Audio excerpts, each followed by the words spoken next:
Hi, Dave Smith with Police One, and I'm here with Chuck Joyner, the legendary trainer, FBI agent, and now you have your own company. Talk about your company for a moment.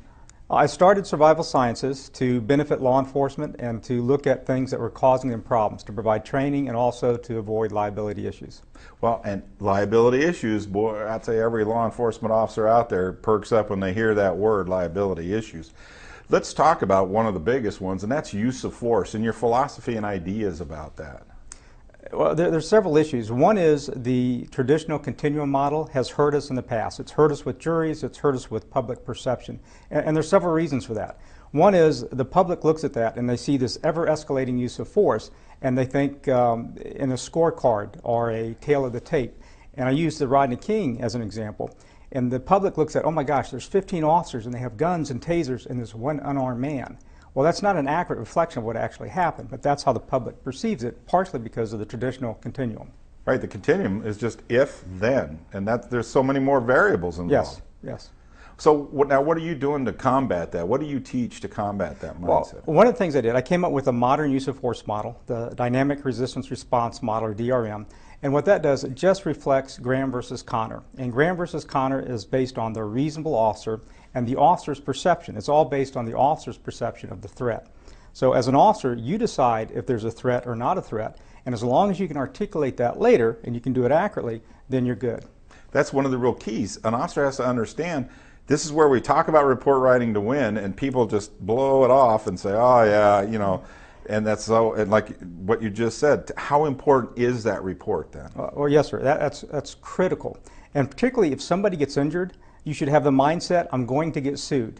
And so write the report with that mindset, I'm going to get sued. And look at Graham versus Connor, and look at your own emotions and what you observed and what happened, and really articulate the threat. And make sure you do a thorough job articulating that threat. And it could be stiffness, it could be taking a balanced stance, it could be tightening the fist, it could be all these different things that the officer sees, and he needs to record those. And I'd also say the responsibility goes on the sergeant or lieutenant who's reviewing that report. They should read it, and if they know that's not adequate, kick it back and make them do it again. It's for the officer's protection. Exactly, and just as a personal anecdote, if anybody's ever been investigated by the FBI under a use of force investigation, the first thing you guys do is read us our rights. And I will admit, there's a pucker factor attached to it suddenly, because in our world, only bad guys get their rights read. You may get your rights read, and the point is that you've got to conduct that investigation. And the thing, I'll never forget that FBI agent at the end, when everything was over, he got up and he said, what a great report, because I put everything in there, every incident, the bad guy picking up the rock, what I did, how I responded, all these things. And I'll never forget how relieved I was when he just said, this matches exactly a report, and the suspect himself made a statement that absolutely exonerates the force. And I just was so relieved, because then here again, the investigation, just like when you're investigating innocent people, their confessions to you are critical, or their testimony to you is critical. For you as an investigator, now you're trying to teach cops, you know, best defense is to have gone ahead and put together that information. Yes, sir, exactly.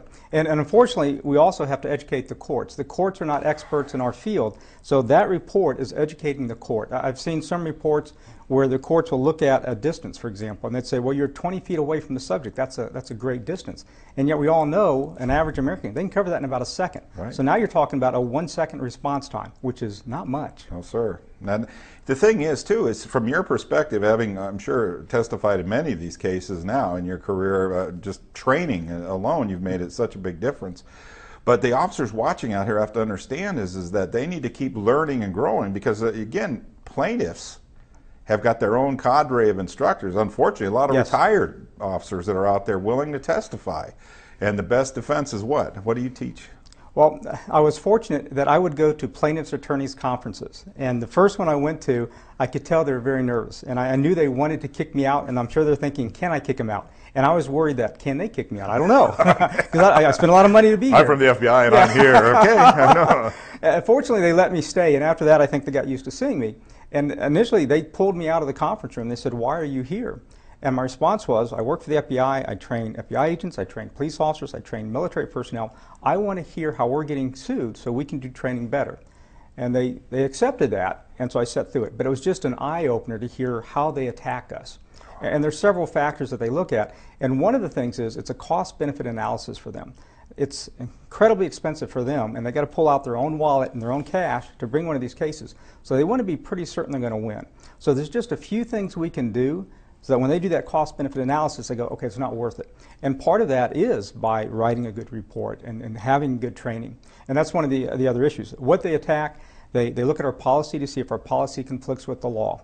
And unfortunately, there's some departments out there that have policy that directly conflicts with the law. If that happens, you're writing a check. You have training. They think that they can always attack our training. And unfortunately, there's some truth to that because we all know we don't get enough training. We all want more training, but it will never be enough. So that's an issue they're going to look at. And then the third, and unfortunately this is a pretty weak area for a lot of departments, is we don't document the training. So you may have the best training in the world, but if it's not properly documented, it didn't happen. Exactly. And that training, one of the things that so many of my friends that are attorneys for truth and light, the good guys, they say that even if then you make sure your training is congruent with your policy, and a lot of agencies don't take that into account. Yes. Is that one of the things you teach? Yes, sir. And that's part of the documentation. You have to document that your training is in congruence with the policy.